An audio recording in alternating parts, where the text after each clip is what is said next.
Hello, good morning, good morning. Happy Mental Health Monday. Good morning. I am so happy you guys are back for another week to continue of how to take care of our mental health. This month actually, it's our mental health month. So United States take the whole month to bring mental health awareness, for us to educate it about mental health, to talk about mental health. So I am so happy this month that I get to do this, because this month I want to take this whole month to talk about mental health and how to take care of our mental health. So I wanted to talk about coping skills. I want to talk about certain part of our mental health. So I want to take this whole month to talk about mental health because it is our mental health month. May is mental health month. So it's so fitting. We are in our mental health Monday. So before I start to talk about the subject today, because you guys know every Monday I come with another topic to talk about, I've been encouraging you guys to DM me, message me, leave comment if you want me to talk about certain things about mental health. I do have a list. I do have some people. I will get to it. Don't worry. You who write me long time ago, I still have them. Do not worry. I'll get to them. But I also encouraging you guys to continue writing me questions so we can continue talking about mental health. So before I start our question today, before I start our topic today, I want to take the time. What did you guys do last week to take care of your mental health? Did you do something last week to take care of your mental health? Did you do something last week to take care of your children's mental health? Did you do something last week to take care of your family mental health? What did you do to take care of your mental health last week? You don't have to answer. You don't have to write it in the comment. You don't have to DM me. You don't have to message me. But I want you to take the time to reflect and ask yourself, what did I do last week to take care of my mental health?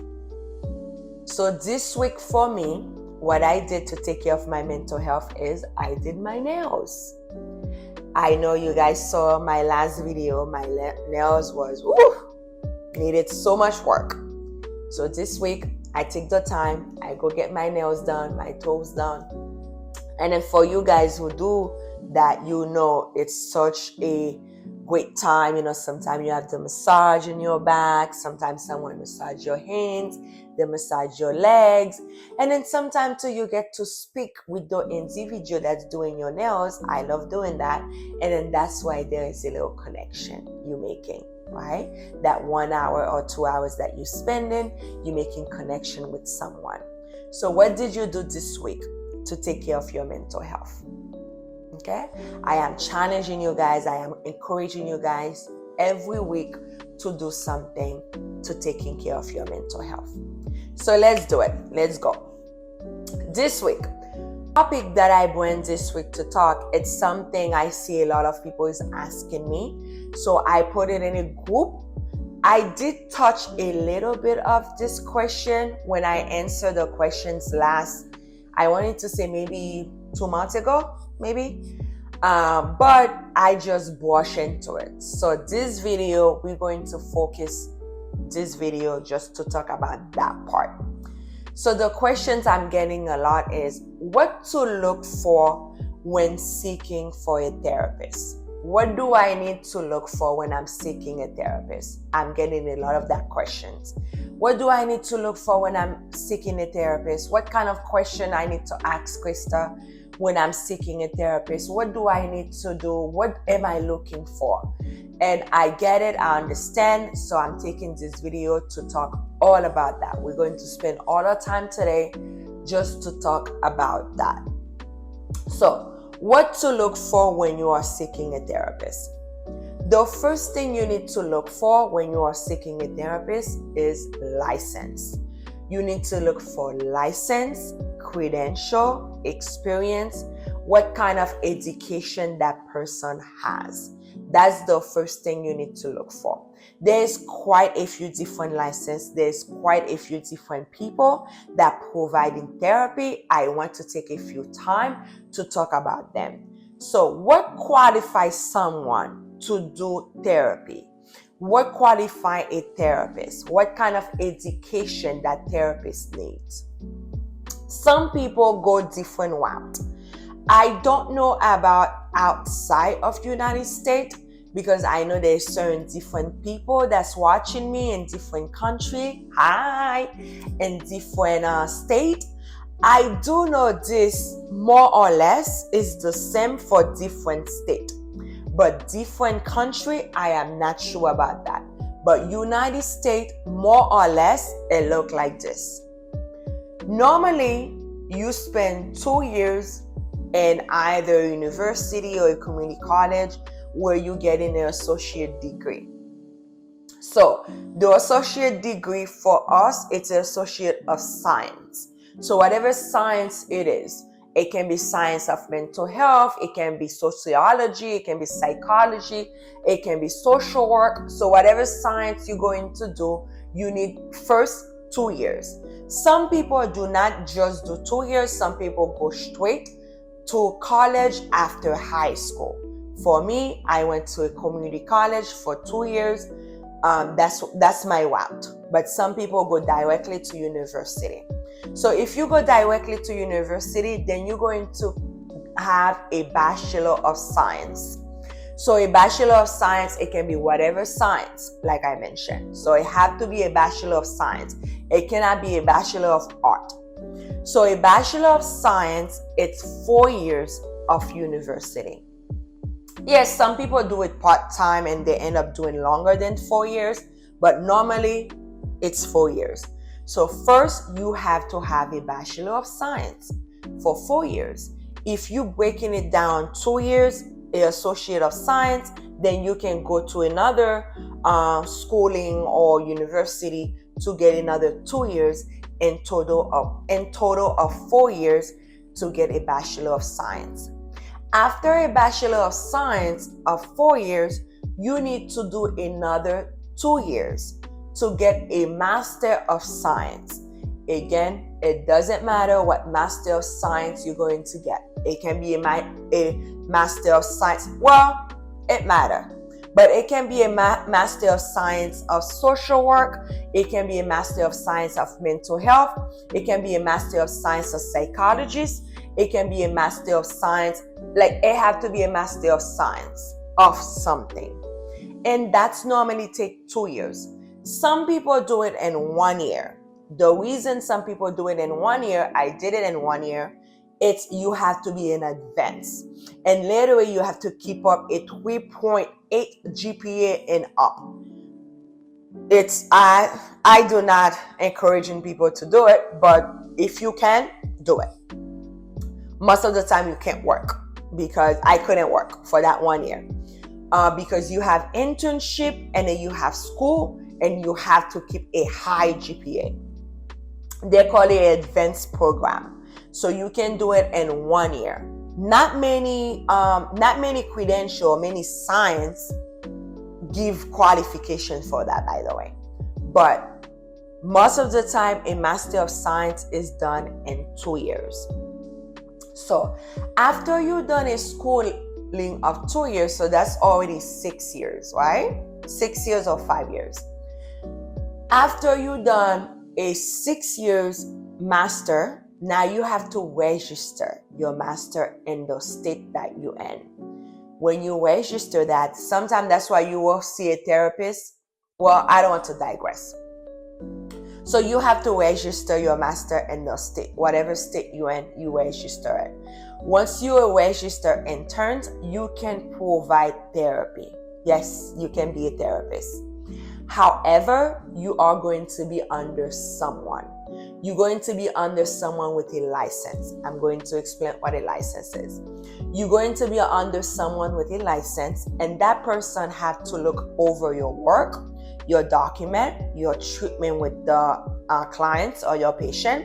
That person, you have to sit with that person once a week to talk about either your work, your personal life, treatment, whatever. Spend a week, once a week, you see that person. And then that's a licensed person. Sometimes it's your own boss where you're working. Some people, let's say they start working and that person have a license and that person can provide you that license hour, then that is the person for you. Some people go outside of their work. I encourage people to do it outside of their work because sometimes your supervisor or your boss have too much going on. So if you go outside of your work, you have to pay that person sometime. So once you license once you have a master degree and you are registered in your state, you are under that person who's a license, you can get licensed yourself. How you get licensed? Once you become a registered intern, you can be under someone for 2 years. It have to be 2 years. After 2 years, when you're under that licensed person, you can sit for the board test. So once you see that person for 2 years, you are accumulate hours. And once a week, you accumulate hours. And for that 2 years, I don't want to give an hour because each license, depending on how many hours you need to have. But for that 2 years, most of the time you accumulate hours, and then you can sit for the board test. Once you sit for the board test and you pass it, that's when you get honor a license.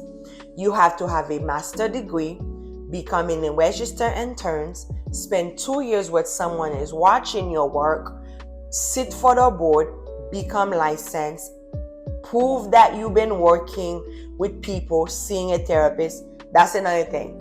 If you have a master degree of a science and you never do therapy, you cannot sit for the board because you have to show you've been doing therapy full time.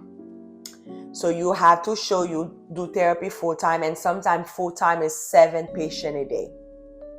So you have to prove the board you're doing all that. Once you become a license, so as you can hear, it's another 2 years, right? Because bachelor degree 4 years, master 2 years, 6 years, under license 2 years. So that's 8 years of schooling. Once you become a license, now you can work independently. You can work independently. You can have your own private practice. Nobody needs to look at your work. You can do your own thing. Yes, you can have a boss. You can work where you have a boss, where you have a manager. Sometimes that's what they call them, a manager. You don't need to sit with anyone else, although it's the best practice for you to sit with someone. It doesn't have to be once a week. It can be once a month, or you can just even say, hey, can I pass something by you? You have community. We all do. I have a whole community of a bunch of people who do therapists. We all have community. And you can talk to your community. Yes. So once you are a license, you can have your own private practice. You can do your own thing. You can work independently and individual. Now, once you have a license, you are required to renew that license every 2 years. So every 2 years, that license is expired. And every 2 years, you have an amount of hours for you to do for training. So you have to do, and it's up to you what kind of training, but some states tell you this is the training you need. You need this type of training, and then after that, you can do elective training, whatever fun training you want to do. But certain states tell you this is the requirement training. One of the training must take one is the rules and the regulation, because every year rules and regulation policy change. So you need training for that. And that is a good 3 hours of training. So you have to prove of training every 2 years for you to renew your license, for you to keep your license. So that's the education you need to look. This person have to have that type of education. There is different license. There is license of clinical social work. There is license of psychologist. So a psychologist, those people go straight to doctor degree, so they are a doctor. So they don't do that level I just talked about. They just go straight for 8 years. But they still need to sit for the board, and they still need to sit for a register. A lot of people don't go for psychologists because it takes longer, but you become a doctor. There is psychiatrists. Psychiatrists go to medical school. All psychiatrists go to medical school. They are MDDO. They go to medical school. So those people are doctors, medical school doctors. They're not like PhD, PsyD. No, they go to medical school. And a psychiatrist, they do provide psychotherapy, but most of them provide medication. So if you do need medication, a psychiatrist is the individual you want to. Psychologists do not provide medication. Licensed clinical social worker do not provide medication. Licensed mental health do not provide medication. Licensed marriage and the family do not provide medication. Licensed professional counselor do not provide medication. So when you are looking for a therapist, you can see all those people. A bachelor degree do not allow you to do therapy. A master degree, you have to be a registered intern under a licensed individual. You need to know credentials. There is certain pastor that can provide therapy. Again, they have to have that credential. They have to have credentials, okay? Depending on experience, there's people that have first out of college. There's people that have 10 years experience, 20 years experience. So you need to know what experience your therapist has.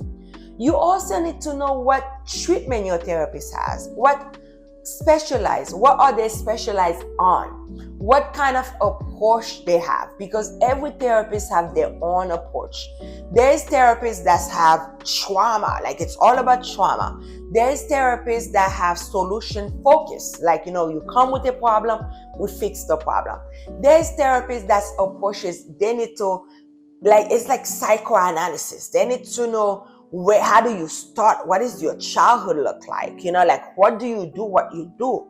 There's therapists that specialize in behavior, right? So there's different treatment. There's different specialized of different type of therapists. You need to know that. And it's all going to be depending on what kind of help that you need. What do you need? What are you looking for? What is your outcome? It's all going to be dependent on that to know what specialized that person has. You also need to know what kind of insurance that person take. Because if you do have insurance, most insurance do pay for therapy. And you don't have to be paying out of your pocket. So like it's self-pay. Sometimes you can have a co-payment, but you don't have to pay for the whole thing. There's therapists that charge therapy is expensive. There's people that charge $200 once a week for an hour. There's people that charge $300. There's people that charge $1,000. It's all depending on how famous that person is, what kind of credential and education that person has. They're expensive. So if your insurance can pay for it and you have a copay, go for that. So there's therapists that take different insurance. Find out what insurance they take. Find out where is your therapist. Location matter, because your therapist cannot provide therapy if they're not licensed in your state. That's another thing. Like for me, I'm licensed in Florida and in Arizona. I cannot provide therapy to someone that lives in New York. I need to have a license for that. It doesn't have to be licensed in your state. So you have to find out where your therapist is. You have to find out if you want face-to-face therapy. Face-to-face therapy means you are in someone's couch. That person can touch you. They're there. Or with COVID, there's a lot of therapists that provide telehealth therapy, where I can do therapy through Zoom, to something. There's different people that have different things, right? Through your phone. So there's different type of therapy. but location matter. You need to know, where is that person? What state that person is? There's people that wanted to know. You also need to know like the charge of that person. You also need to know the scheduling for that person. There's people I know, they don't work on Saturdays, they don't work weekends, they don't work on Sunday, they don't work on Mondays. So you need to find out like what works for you, what's your schedule look like, and what works for you. Some people wanted to know when they're looking for a therapist, like what gender the therapist is, what age the therapist is, what culture the therapist is, if the therapist know about certain culture. And sometimes the reason you really need to know that, it's because you need to be comfortable. When you go to therapy, you need to feel comfortable. You need to feel like I can be honest with that person. I can talk to that person. I can be myself with that person. Because if you're showing up in therapy and you cannot be honest, you cannot be yourself, you're not going to get therapy. You're not going to, it won't work. It will not be success for you. You need to be willing to feel comfortable. That therapist personality needs to match your personality. When I do consult with, I always tell people like, you need to feel, you don't feel no judgment, no criticism, no shame, no blame with your therapist. You need to be able to come to your therapist and say, I have a thought of killing my husband yesterday. You need to be able to feel comfortable with that. Like there's no judgment with that. You need to be able to feel comfortable and say, I don't want to live today. You know, so you have to find someone you feel comfortable with. So personality, you need to know. Referring, that's something a lot of people ask me. Like, how do I get referred? How do I know? Like, how do I refer about? Like, how do I find a therapist? One of the first place I always encouraging people to is your doctor. And it's any doctor. I personally always check. When I go to my eye doctor, I talk about my mental health just so I can see, can they refer me?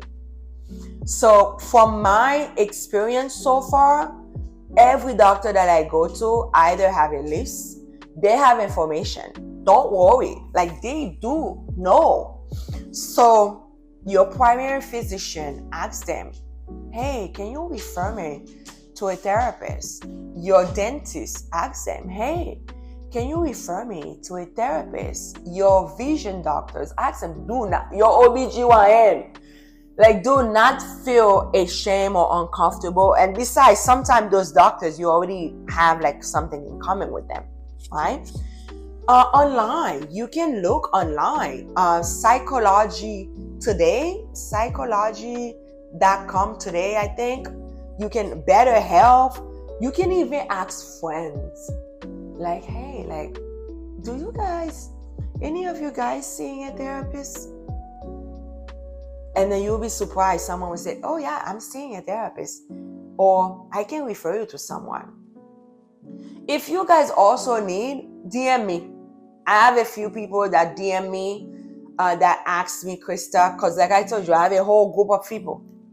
Like, and my phone alone, I have like 400 people in a whole WhatsApp group.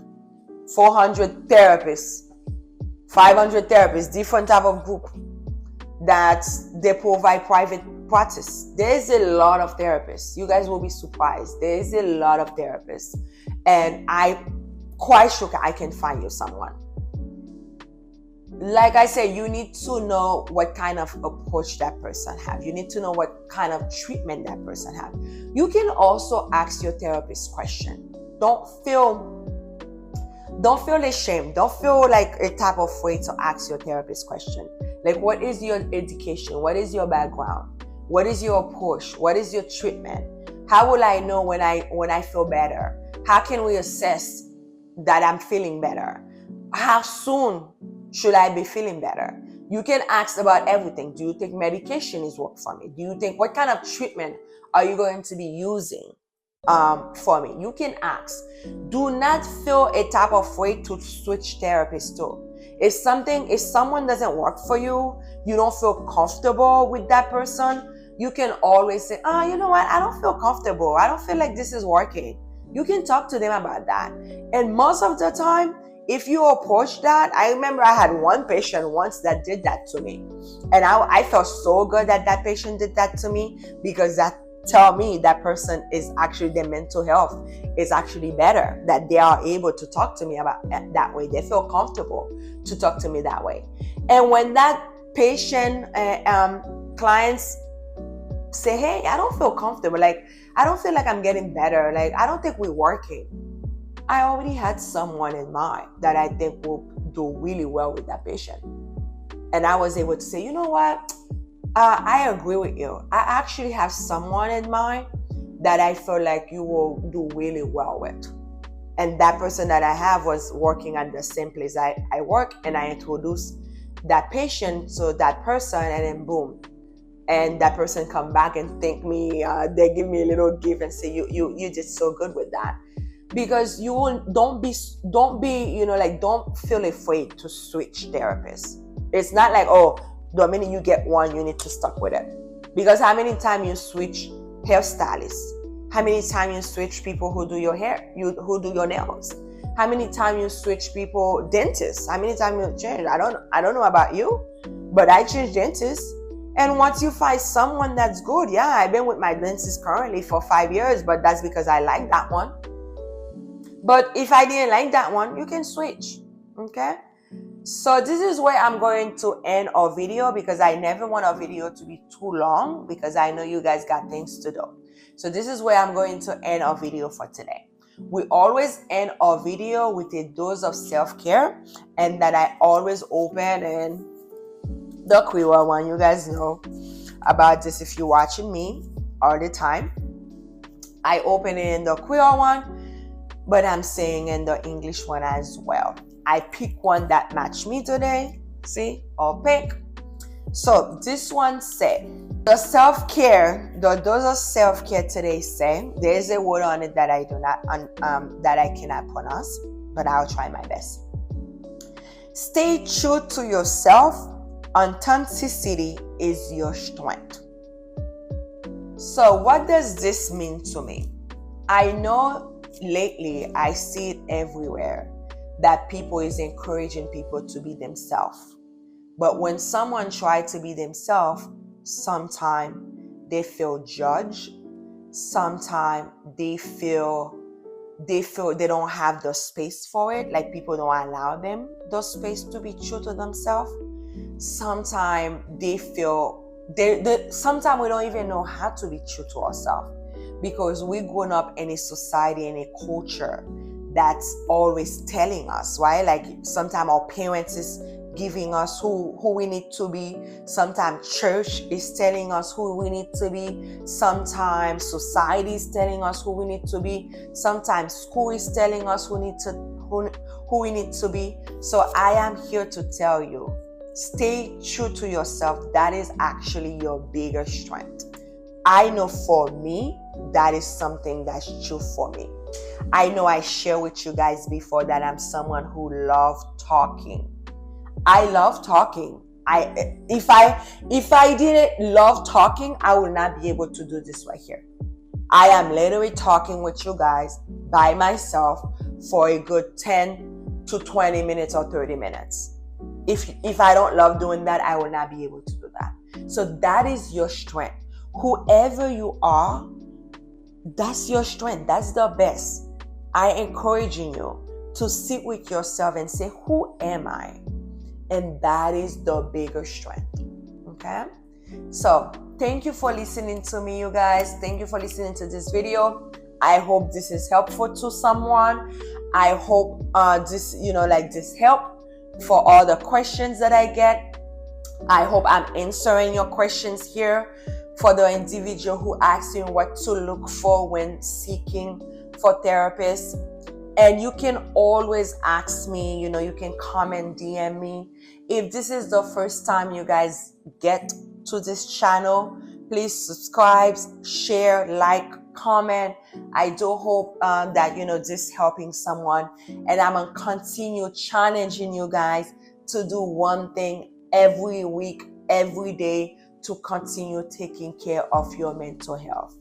Thank you and have a great Monday. Have a great mental health month. I will see you guys next week, Monday. Have a good one. Bye-bye.